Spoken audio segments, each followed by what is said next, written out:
आज मेरी शादी थी और हर लड़की के लिए उसकी शादी का दिन बहुत खास होता है। इसके लिए उसने कई सपने देखे होते हैं। लेकिन मेरी शादी बाकी शादियों से थोड़ी अलग थी। ये शादी कम और एक बिजनेस डील ज्यादा थी। इसलिए मेरे पास कोई चारा नहीं था और मुझे ये शादी करनी पड़ी। शादी के बाद मैं ससुराल गई। वहां सिर्फ मेरे पति और मेरे ससुर थे। मेरा स्वागत करने के लिए भी वहां कोई नहीं था। घर में घुसते ही मुझे सीधे एक कमरे में बिठा दिया गया। एक साधारण दुल्हन की तरह मैं वहां बैठी थी। मेरे दिल की धड़कन तेज हो गई थी और मेरे हाथ पैर पसीने से भीगने लगे थे। मेरे पति के बारे में सुनी हुई बातें मुझे याद आ रही थीं। कोई कहता था कि वह पागल है, तो कोई कहता था कि वह मानसिक रोगी है। लोग मुझे कहते थे, तू पढ़ी लिखी समझदार लड़की है, उसे शादी करके तू अपना नुकसान कर रही है। यही सब विचार मेरे दिमाग में घूम रहे थे। मेरा गला सूख रहा था और मेरे मन में डर बैठ गया था। मैं उस डर को दूर करने की कोशिश कर रही थी। तभी मेरे पति कमरे में आए। उन्हें देखकर मैं थोड़ा सहम गई। वह मेरे पास आकर बेड पर बैठ गए। मेरे पास बैठकर मेरे पति ने कहा, अपना पल्लू हटा। ये सुनकर मुझे थोड़ा अजीब लगा, लेकिन मैंने सोचा कि जो वह कह रहे हैं वही करना चाहिए। इसलिए मैंने अपने सिर से पल्लू नीचे कर लिया। लेकिन जैसे ही मैंने अपने पति की तरफ देखा तो मेरे होश उड़ गए, क्योंकि वो तो मेरा नाम रिया है और मैं एक गरीब परिवार से हूँ। हमारे घर में 4 लोग थे, माँ, पिताजी, मैं और मेरा छोटा भाई। मेरा भाई सरकारी स्कूल में पढ़ता था और मैं मुंबई की एक यूनिवर्सिटी में पढ़ रही थी। यूनिवर्सिटी में मेरे जैसे गरीब परिवार की लड़कियां बहुत कम थीं। वहाँ ज्यादातर अमीर घरों के लड़के लड़कियां पढ़ने आते थे। मैं हमेशा से अपने में मग्न रहती थी। कॉलेज में भी मेरे कोई दोस्त या सहेलियां नहीं थीं। यूनिवर्सिटी में आने के बाद भी मेरी किसी से दोस्ती नहीं हुई थी। बस प्रोजेक्ट के लिए जो कॉलेज का ग्रुप बना था, उस पर कभी-कभी उस बारे में बात होती थी। उसी दौरान रोहन नाम का एक लड़का ट्रांसफर होकर हमारे कॉलेज में आया। वह दिखने में बहुत सुंदर था। उसके आने के बाद पूरे डिपार्टमेंट में उसकी चर्चा होने लगी। हर लड़की उससे दोस्ती करना चाहती थी। जब मैंने उसे पहली बार देखा, पहली ही मुलाकात में वह मुझे पसंद आ गया। लेकिन वह मुझसे मिलकर भी ऐसे बर्ताव करता था जैसे मैं वहां हूं ही नहीं। मेरे साथ ऐसा पहली बार हो रहा था। फिर भी मैंने अपनी भावनाओं को दबा लिया और किसी से इस बारे में कुछ नहीं कहा। जब कॉलेज में उसके दोस्त बने तो वह हमारे ग्रुप में शामिल हो गया। पढ़ाई के सिलसिले में हम ग्रुप पर अक्सर चैट करते थे।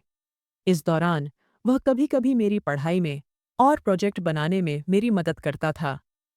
लेकिन वह दूसरी लड़कियों से ज्यादा बात नहीं करता था। मेरी सहेलियां मुझे कहती थीं कि रोहन मुझे पसंद करता है, लेकिन मैं इस बात को नज़रअंदाज करती थी। मुझे यकीन नहीं था, क्योंकि मुझे अपनी स्थिति पता थी। मैं दिखने में सुंदर थी, लेकिन रोहन के साथ मेरी बराबरी नहीं थी। वह एक बड़े घर का लड़का था। यह भी एक तरह का पागलपन ही था कि इतनी सारी लड़कियों को छोड़कर उसने मुझे पसंद किया। मैं एक साधारण सब्जी बेचने वाले की बेटी थी। कॉलेज के दिन कैसे बीत गए, पता ही नहीं चला। न मैंने कभी उसे अपने प्यार के बारे में बताया, न ही उसने मुझसे कुछ अलग बात की। आज हमारा यूनिवर्सिटी का आखिरी दिन था, लेकिन आज रोहन कॉलेज नहीं आया। मैंने काफ़ी देर तक उसका इंतज़ार किया। मेरे मन में एक अजीब सी बेचैनी थी, क्योंकि मैं आज आखिरी बार उसे देखना चाहती थी। लेकिन वह नहीं आया। हमने इतने दिनों में एक दूसरे को कभी नंबर भी नहीं दिया था, क्योंकि उसकी ज़रूरत कभी महसूस नहीं हुई। लेकिन आज, आखिरी दिन, वह नहीं आया। मैं बहुत नाराज़ होकर घर लौट आई। मेरा आखिरी दिन बहुत खराब बीता था। कुछ दिन पढ़ाई और थकान मिटाने में बीत गए। यूनिवर्सिटी छोड़ने के बाद मेरे जीवन में एक नया मोड़ आया, जिसे देखकर मैं हैरान रह गई। मेरे पिताजी को अचानक दिल का दौरा पड़ा और वह कई दिनों तक अस्पताल में भर्ती रहे। इससे उनका काम भी बंद हो गया। चेकअप के बाद पता चला कि उन्हें एक बड़ा ऑपरेशन करवाना होगा। हमारी आर्थिक स्थिति इतनी अच्छी नहीं थी कि हम इतना बड़ा ऑपरेशन करवा सकें। कुछ दिन सरकारी अस्पताल में उनका इलाज चला और फिर हम उन्हें घर ले आए। डॉक्टरों ने उन्हें आराम करने की सलाह दी थी। अब मेरे पिताजी हमेशा घर पर ही रहते थे। कई बार वह काम पर जाने की कोशिश करते, लेकिन मैं उन्हें जाने नहीं देती थी। एक दिन वो हमें बिना बताए काम पर चुपके से निकल गए और वहां उनकी तबीयत बिगड़ गई। तब मेरे पिताजी खुद ही कहने लगे कि अब जब तक मुझे अच्छा नहीं लगता, मैं काम पर नहीं जाऊंगा। लेकिन ऐसा कितने दिन चलने वाला था? घर में जितने भी पैसे जमा किए थे, वो अब सब खत्म हो चुके थे और घर का अनाज भी खत्म हो गया था। इसीलिए हमने अब एक छोटा सा घर लिया, जिसका किराया भी कम था। मेरी माँ को चिंता में डूबा देखकर मुझे बहुत टेंशन हो रहा था। मेरा भाई तो अभी बहुत छोटा था, इसलिए उसके काम करने का सवाल ही नहीं उठता था। इसीलिए मैंने कुछ काम करने का फैसला किया और पहले तो मैंने अपने पिताजी की सब्जी की गाड़ी शुरू की। रोज माँ के साथ मार्केट जाकर मैं सब्जियां लाती थी और घर के बाहर ही गाड़ी लगाकर सब्जियां बेचती थी। इससे किसी तरह हमारा घर चल रहा था, लेकिन पिताजी के अस्पताल का खर्च हम नहीं उठा पा रहे थे। इसीलिए मैंने एक फैसला लिया और वो फैसला मैंने अपनी माँ को बताया। लेकिन मेरी माँ ने मुझे मना कर दिया। फिर भी मैंने पक्का निश्चय कर लिया था और मैंने अपने पिताजी से इजाज़त ली। मुझे इजाज़त देते वक्त मेरे पिताजी को भी बहुत बुरा लग रहा था, क्योंकि उन्होंने मेरे लिए अलग ही सपने देखे थे। लेकिन अचानक हम पर यह परिस्थिति आ गई, जिसके कारण वो मेरे सपनों को पूरा नहीं कर सके। अगले दिन सुबह ही मैंने नौकरी के लिए कई जगहों पर अपना बायोडाटा दिया। अखबारों में भी मैंने कई तरह के विज्ञापन पढ़े। पूरे 1 महीने तक मैंने नौकरी के लिए बहुत जगहों पर कोशिश की, लेकिन मुझे कहीं भी नौकरी नहीं मिली।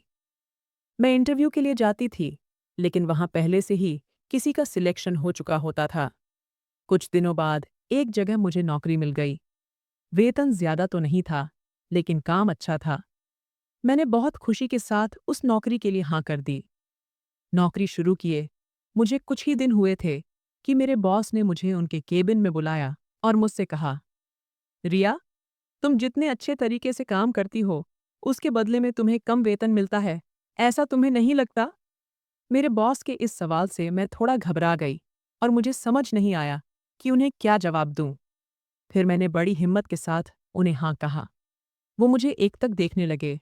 मुझे थोड़ा असहज लगा। इसके बाद उन्होंने मुझसे कहा, तुम्हारा वेतन और पद बढ़ सकता है, बशर्ते तुम मुझे खुश रखो। ये सुनकर मैं प्रश्नवाचक नजरों से उनकी ओर देखने लगी और कहा, कैसे?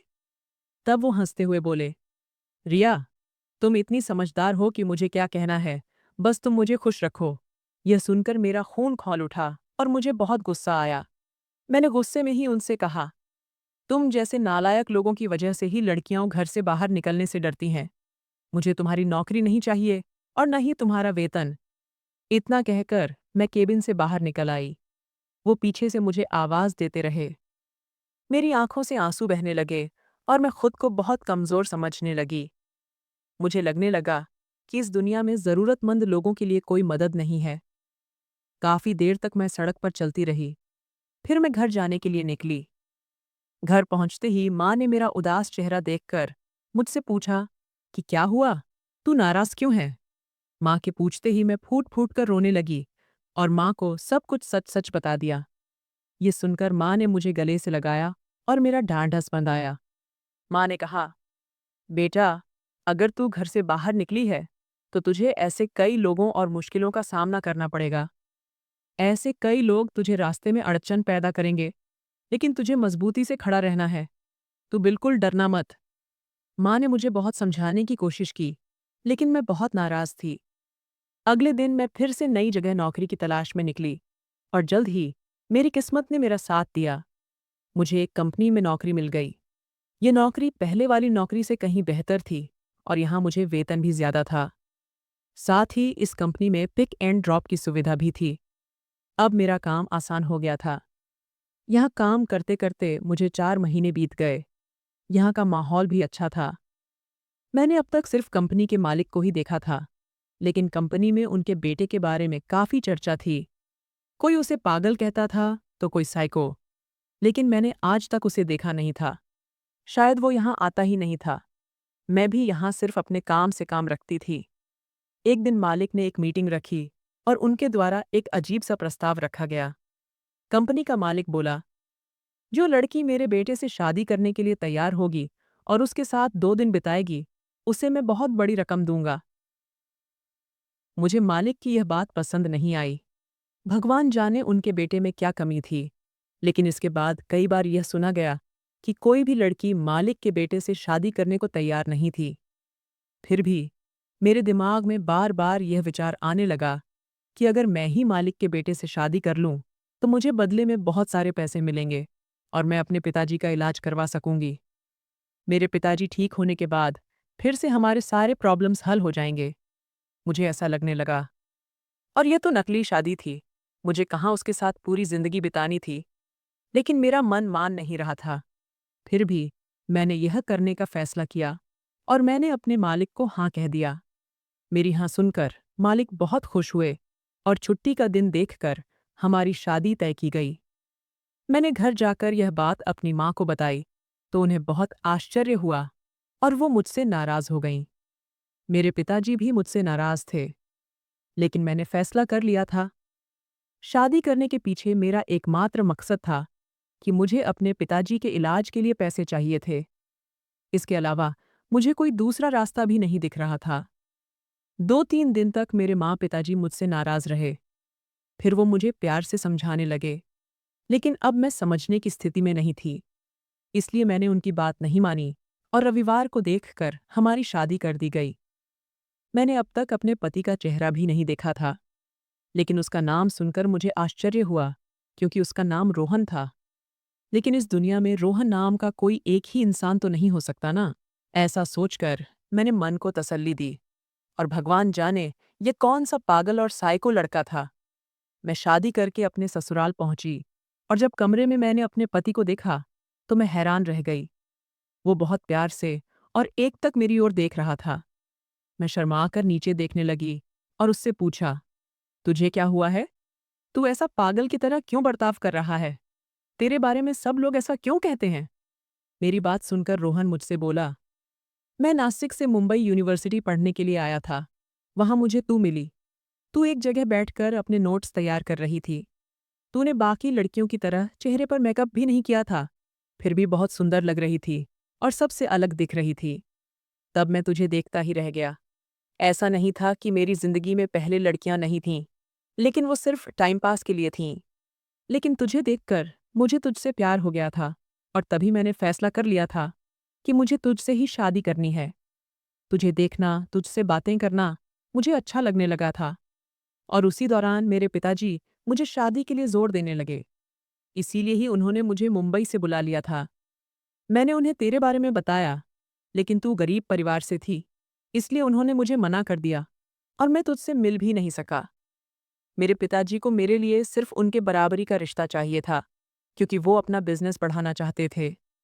मैंने कई बार उन्हें समझाने की कोशिश की, लेकिन उन्होंने मेरी एक न सुनी और एक जगह मेरी शादी तय कर दी और इसी वजह से मैं आखिरी दिन कॉलेज नहीं आ सका।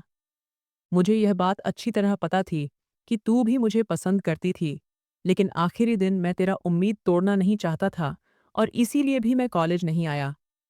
मेरे पिताजी ने मेरी सगाई बहुत धूमधाम से की। मैं उनके फैसले के आगे नहीं जा सका, लेकिन इसके बाद मैं बहुत खामोश रहने लगा। मेरी होने वाली बीवी मुझसे बात करने की कोशिश करती थी, मुझे बाहर ले जाने की कोशिश करती थी, मेरे लिए बड़े-बड़े गिफ्ट्स लाती थी, लेकिन मुझे ये सब पसंद नहीं था। मुझे बार-बार तेरी याद आती थी और एक दिन मैंने यूनिवर्सिटी के क्लर्क से तेरा घर का पता लिया और तेरे घर पहुंचा। वहां जाकर मुझे पता चला कि तुम लोग तो वो घर छोड़कर जा चुके हो। मैं बहुत निराश हो गया और मैंने सारी उम्मीदें भी छोड़ दीं। अब मैं तुझे कहाँ ढूंढूं? ये सवाल मेरे सामने था और उसी दौरान मेरी होने वाली पत्नी के साथ मेरा झगड़ा हो गया। वो मुझे बाहर जाने के लिए जोर दे रही थी, लेकिन मेरी जरा भी इच्छा नहीं थी। इसलिए मैंने उसे मना कर दिया और मेरा मना करना उसे बर्दाश्त नहीं हुआ। उसने मेरे बारे में अपने पिताजी को बताया और उसके पिताजी ने यह बात मेरे पिताजी के साथ साझा की। इससे हमारे घर में हंगामा खड़ा हो गया। इस बारे में मेरे पिताजी ने मुझे बहुत डांटा और धमकी दी कि मुझे उस लड़की से माफ़ी मांगनी होगी और उसे अच्छा व्यवहार भी देना होगा, वरना बिजनेस को भी नुकसान होगा और हमारे रिश्ते को भी। लेकिन मेरा ऐसा कोई इरादा नहीं था। मैंने उससे माफ़ी भी नहीं मांगी और मेरा व्यवहार भी नहीं बदला। इस वजह से हमारी शादी टूट गई। इस कारण मेरे पिताजी को मुझ पर बहुत गुस्सा आया, लेकिन कुछ ही दिनों में उन्होंने मेरे लिए दूसरा रिश्ता ढूंढ निकाला और मुझे उस लड़की से मिलने के लिए काफ़ी वक्त दिया। मेरे पिताजी की यह इच्छा थी कि जल्द से जल्द हम एक दूसरे को समझ लें और फिर वो हमारी शादी तय करेंगे। लेकिन मैं अब घर में ही रहने लगा और मेरा कहीं मन नहीं लगता था। इस वजह से मेरे पिताजी मुझे हमेशा डांटते थे और समझाने की कोशिश भी करते थे, लेकिन वो मेरी कुछ भी नहीं सुनते थे। कुछ दिनों बाद अब मेरे पिताजी को भी मेरी चिंता होने लगी। अब वो मुझे वक्त देने लगे, मेरे साथ खाना खाने लगे, लेकिन अब मुझे उनकी ज़रूरत नहीं थी। जब मुझे उनकी ज़रूरत थी, तब उन्होंने अपना सारा वक्त अपने काम में बिताया था। इस वजह से मेरी शादी भी टूट गई। इसके बाद मैंने अपने पिताजी को साफ शब्दों में कह दिया कि अब मेरे लिए कोई भी रिश्ता मत देखो, मुझे अब शादी नहीं करनी, मुझे थोड़ा वक्त चाहिए। शायद अब मेरे पिताजी को भी यह बात समझ आ गई थी, इसलिए उन्होंने मुझे संभलने के लिए थोड़ा वक्त देने का फैसला किया। ऐसे ही 8-10 दिन बीत गए और मुझे सबसे अलग रहते देख अब मेरे पिताजी को भी बुरा लगने लगा। वो हमेशा मेरे दोस्तों को फ़ोन करके घर बुलाते, क्योंकि वो चाहते थे कि मैं खुश रहूं। कुछ दिनों बाद मेरे पिताजी मुझसे कहने लगे, तू उस लड़की को ढूंढ ले। अगर तू उस लड़की को 1 महीने के अंदर ढूंढ लेता है, तो मैं तेरी शादी उस लड़की से करवाऊंगा। और अगर तू उसे नहीं ढूंढ पाया, तो जिस लड़की से मैं कहूंगा, तुझे उससे शादी करनी होगी। पिताजी की शर्त के मुताबिक मैंने तेरा हर जगह ढूंढना शुरू किया। मैं तेरे पुराने घर गया, लेकिन तू वहां भी नहीं थी। मैं वहां कुछ लोगों से मिला और उनसे तेरा नया पता पूछा। उन्होंने जो पता बताया, वो भी गलत था। तेरे पिताजी के बारे में मुझे कुछ भी नहीं पता था, तो मैं किससे पूछता? 1 महीना कैसे बीत गया, मुझे कुछ समझ नहीं आया। मेरे पास तेरा फोटो भी नहीं था और न ही मैं तेरी किसी सहेली को जानता था कि उससे जाकर तेरा पता पूछूं। 1 महीने बाद पिताजी ने मुझसे पूछा कि क्या हुआ तेरा? मैंने पिताजी को बताया कि आपको जो लड़की पसंद आएगी, मैं उससे शादी करने को तैयार हूं। पिताजी को बहुत खुशी हुई और उन्होंने मुझसे कहा कि मैंने तेरी यहाँ रविवार को शादी तय की है। रविवार को तू तैयार रहना। मैंने पिताजी से लड़की के बारे में एक भी शब्द नहीं पूछा, क्योंकि तू नहीं तो कोई भी हो, मुझे फर्क नहीं पड़ता था। मैं रविवार को तय समय पर तैयार होकर बैठ गया था। शादी के वक्त तेरा नाम सुनकर मैं चौंक गया, लेकिन मैंने सोचा कि रिया नाम की कई लड़कियां होती हैं। लेकिन जब हमारी शादी हुई और फिर तू मेरे कमरे में आई, मैं तुझे देखकर हैरान रह गया। मुझे तुझे देखकर कुछ समझ नहीं आ रहा था।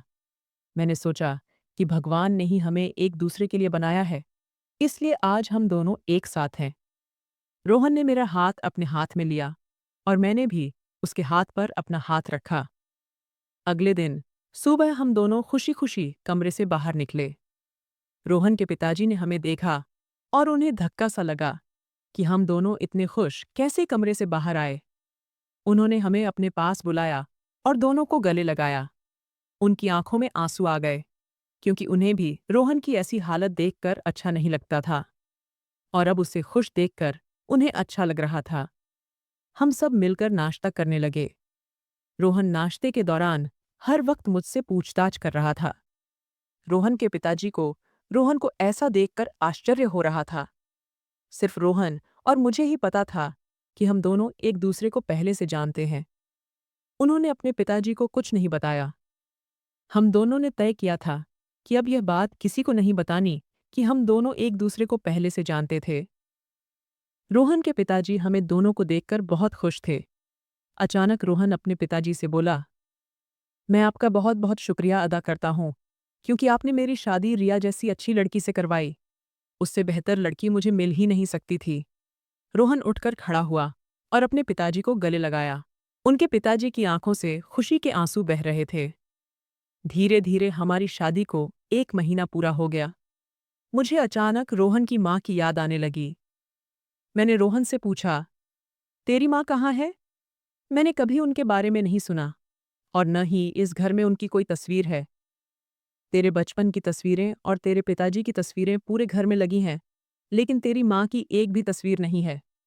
रोहन गालों में गाल दबाकर हंसा और बोला, आज मैं तुझे पूरी हकीकत बताता हूँ। मेरे माँ पिताजी की शादी एक शादी नहीं थी। वो सिर्फ अपने परिवार का बिजनेस बढ़ाने के लिए की गई एक साझेदारी थी। और इस साझेदारी को दोनों ने अपनी मर्जी से किया था। माँ अपने जीवन में हमेशा व्यस्त रहती थीं। वो अपनी सहेलियों के साथ पार्टियां करती थीं और कहीं भी घूमने चली जाती थीं। मेरे पिताजी अपने बिजनेस को बढ़ाने के लिए दिन रात मेहनत करते थे। दोनों की शादी तो हो गई थी, लेकिन दोनों का रास्ता अलग था। वो कभी एक दूसरे के साथ नहीं रहते थे और उनका प्यार, वो भी प्यार नहीं था। इस दौरान उनकी इच्छा न होने के बावजूद मेरा जन्म हुआ। माँ को बच्चा नहीं चाहिए था। वो अपने पैरों में किसी भी तरह की बेड़ियां नहीं बांधना चाहती थीं। लेकिन भगवान को कुछ और ही मंजूर था, इसलिए मैं पैदा हुआ। मेरे जन्म के बाद दोनों के रिश्ते कुछ अच्छे हुए। दोनों एक दूसरे से बात करते थे। लेकिन फिर कुछ दिनों बाद दोनों में फिर वही बातों को लेकर झगड़े शुरू हो गए। माँ को पिताजी से शिकायत थी कि तुम मुझे वक्त नहीं देते, और पिताजी को भी माँ से शिकायत थी कि जब मैं घर आता हूँ तो वो घर पर नहीं रहती। ऐसे ही धीरे धीरे उनके झगड़े बढ़ने लगे। मैं उस वक्त 6 साल का था जब हमें पता चला कि माँ के बाहर संबंध हैं। माँ को कई बार अपने से कम उम्र के लड़के के साथ घूमते हुए देखा गया था। पिताजी को अपने बिजनेस से वक्त नहीं मिलता था, लेकिन कोई न कोई उन्हें माँ के बारे में बता देता था। जब माँ पिताजी को ऐसी बातें पता चलती थीं, तो वो नशे की हालत में माँ को गालियां देते और कभी-कभी मारते भी थे। और फिर एक दिन माँ ने उन्हें तलाक की नोटिस भेज दी। जब वो नोटिस उनके हाथ में आई, तो वो दौड़ते हुए माँ के पास गए और माँ से विनती करने लगे, क्योंकि माँ बिजनेस की 50% हिस्सेदार थी। अगर माँ उन्हें छोड़कर चली गई होती, तो उनके हाथ से 50% बिजनेस चला जाता। पिताजी ने माँ से बहुत विनती की, लेकिन माँ कुछ सुनने की स्थिति में नहीं थी। पिताजी से तलाक लेकर वो दूसरी शादी करने की तैयारी में थी। उसे पता था कि मेरे पिताजी उसे आसानी से तलाक नहीं देंगे, इसलिए उसने तलाक की केस कोर्ट में डाल दी। पिताजी ने अपनी तरफ से शहर के सबसे बड़े वकील को केस सौंपा था। फिर भी माँ केस जीत गई और कोर्ट से माँ को तलाक मिल गया। साथ ही पिताजी को माँ के 50% शेयर वापस करने पड़े। इससे पिताजी के बिजनेस को बहुत बड़ा नुकसान हुआ था। कुछ दिनों बाद पिताजी संभल गए और उन्होंने फिर से मेहनत की और यह बिजनेस खड़ा किया। पिताजी को माँ से बहुत प्यार था, लेकिन उन्होंने कभी दिखाया नहीं। उन्होंने फिर दूसरी शादी भी नहीं की और घर से माँ की हर चीज और तस्वीर को निकाल कर फेंक दिया। उनके झगड़ों का मेरे मन पर बहुत बुरा असर हुआ था, और माँ के इस तरह छोड़कर दूसरी शादी करने से मेरा औरतों पर से भरोसा उठ गया था। मुझे ऐसा जीवन नहीं चाहिए था, और मेरे जीवन में ऐसी औरत भी नहीं चाहिए थी जिसे अपने परिवार की कोई परवाह न हो और अपने बच्चे की भी परवाह न हो। शाम को तैयार होना और क्लब में जाना, ये सोचना भी नहीं कि उसका बेटा और पति शाम को क्या खाएंगे। इसलिए मुझे किसी भी औरत पर भरोसा नहीं था। मुझे बस ऐसी बीवी चाहिए थी जो सिर्फ मेरी परवाह करे और मुझसे प्यार करे और मेरे घर को अच्छे से संभाले। और जब मैं काम से घर लौटूं, तो वो हंसकर मेरा घर में स्वागत करे। जब मैंने तुझे देखा, तभी मुझे पता चल गया था कि तू ही वो औरत है जो मेरी पूरी तरह से परवाह कर सकती है और मेरा जीवन बदल सकती है। लेकिन पिताजी ने मुझे कई लड़कियां दिखाईं। मुझे उनमें से कुछ लड़कियां पसंद भी आईं, लेकिन उनकी रहन-सहन मुझे मेरी माँ जैसी लगती थी। इसलिए मैंने उन्हें मना कर दिया। मैं धीरे-धीरे इन सारी चीज़ों से दूर होता जा रहा था। मुझे समझ आ गया था कि जिस लड़की को मैं ढूंढ रहा हूँ, वो मुझे नहीं मिलेगी। लेकिन मेरे जीवन में तू आई और मेरा जीवन ही बदल गया। रोहन ने यह कहते हुए मेरे कंधे पर हाथ रखा और मैंने भी उसे गले लगाया, क्योंकि मुझे पता था कि रोहन मुझसे बहुत प्यार करता है और मैं भी उससे बहुत प्यार करती हूँ। हम दोनों अपना जीवन खुशी से जीने लगे। सच है, अगर किसी से प्यार करो, तो उस प्यार को आखिरी सांस तक निभाओ, वरना शादी से पहले ही बता दो कि मेरा तुझसे प्यार नहीं है और हम दोनों का नहीं जमेगा। क्योंकि शादी होने के बाद और एक बच्चा होने के बाद अगर परिवार अधूरा रह जाए और दोनों में से किसी एक की शादी हो जाए, तो दूसरे को बहुत तकलीफ सहनी पड़ती है, क्योंकि वो शादी नहीं करता, वो सचमुच बहुत प्यार करता है। इसलिए पति पत्नी का एक दूसरे को समझना बहुत जरूरी है। हर कोई अपने काम में व्यस्त होता है, लेकिन थोड़ा वक्त ही सही अपने परिवार के लिए निकालो। उनकी ज़रूरतों को समझो और उन्हें भी समझो। फिर तुम्हें जो करना है वो तय करो, लेकिन परिवार के लिए वक्त देना बहुत ज़रूरी है। तो दोस्तों, आपको कहानी कैसी लगी? कमेंट बॉक्स में ज़रूर बताइए। और अगर कहानी पसंद आई हो तो वीडियो को लाइक करें और चैनल को सब्सक्राइब करें। धन्यवाद।